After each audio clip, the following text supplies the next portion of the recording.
Qizlar qaranglar, ichayotganinglarda faqat Drain Effect, kokteyl va undan tashqari kollagenni ham bitta set qilib ichishingiz kerak.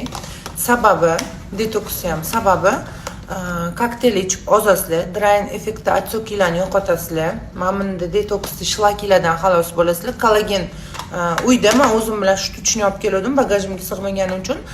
Kollagen bo'lsa ozayotgan paytinglarda teringlar osilib qolmasligi uchun juda ham zo'r. O'shaning uchun buni bitta set qilib, nabor qilib sotadilar. Bular hozir skidkada.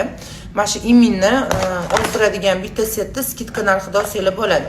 Undan tashqari buni qondagi insulinni yo'qotish va mana bunaqa immunitetni oshiradigan kapsulani xohishingizga qarab sotolsanglar bo'ladi. Buni отдельно olsanglar ham bo'ladi. Masalan, ozg'inlar ham olib ichsa bo'ladi yoki-da просто immunitetini ko'taradigan ayollar ichsa bo'ladi yoki-da insulin balandlar ichsa ham bo'ladi. Mana bu NL mahsulotlarini bilasizlar.